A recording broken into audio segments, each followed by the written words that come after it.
Miss হবে না আপনার পছন্দের টিভি শো। দেখুন জি5 অ্যাপে একদম ফ্রি। আর্য স্যার আমাদের জন্য ভগবান। আপনার ঋণ আর এই জন্মে শোধ করা হবে না স্যার। আপনি আজ ভগবানের মতো এসে আমার চোখ দুটো খুলে দিলেন। আমি তো খুব সাধারণ একজন মা, একেবারে মুখ্য সূক্ষ্ম।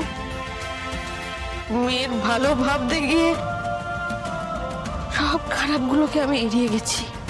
না বুঝে এমন একটা বাড়িতে মেয়ের বিয়ে দিতে যাচ্ছিলাম। আপনি সর্বনাশ হতে হতে বাঁচিয়েছেন স্যার।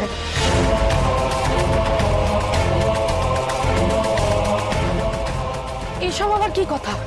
সবই তো মিটে গেল। মেটাতেই তো এসেছিলাম, এবার মিটিয়ে দিয়ে যাব। শম্ভুবাবু, এই বিয়েটা হবে না। কি বলছেন? ভেবে বলছেন তো? একদম ভেবেই বলছি। পরে কিন্তু পস্তাতে হবে, হাত কামড়াতে হবে বলেছিলাম। মেয়ের জীবন নিয়ে একটা ভুল সিদ্ধান্ত নিয়ে সারা জীবন হাত কামড়ানোর থেকে তো ভালো।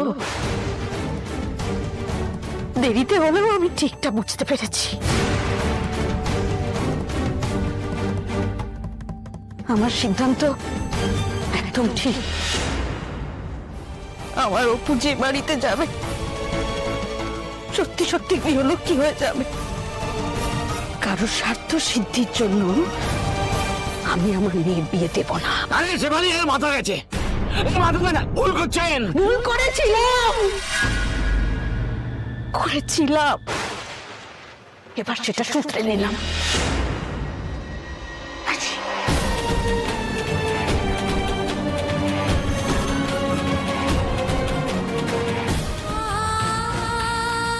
অপু, এই বিয়ে হবে না। অপু,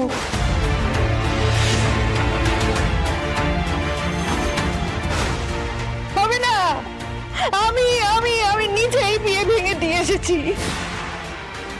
সত্যি বলছো? হ্যাঁ রে মা, সত্যি সত্যি সত্যি আমি ভেঙে দিয়েছি এই বিয়ে। ওরা ভালো লোক নয় রে মা, ওরা ভালো লোক নয়। তোর ক্ষতি হয়ে যেত, স্যার বাঁচিয়ে নিয়েছে।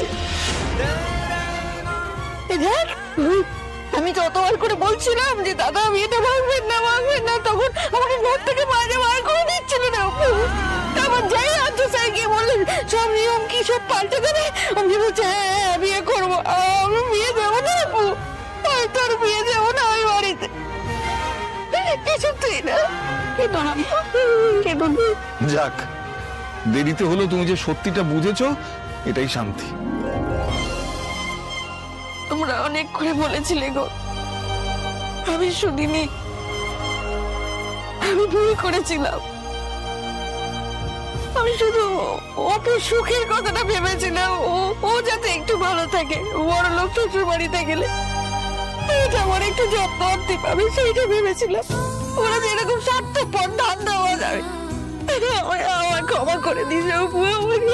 এরকম বল না ভাই, এরকম করে কান্নাকাটি করো না। কেন এরকম করতে? মা ক্ষমা করে দিই, তুই আমার ভালো লাগে বেশি। জি5 ডাউনলোড করুন আর সব এপিসোড দেখুন একদম ফ্রি।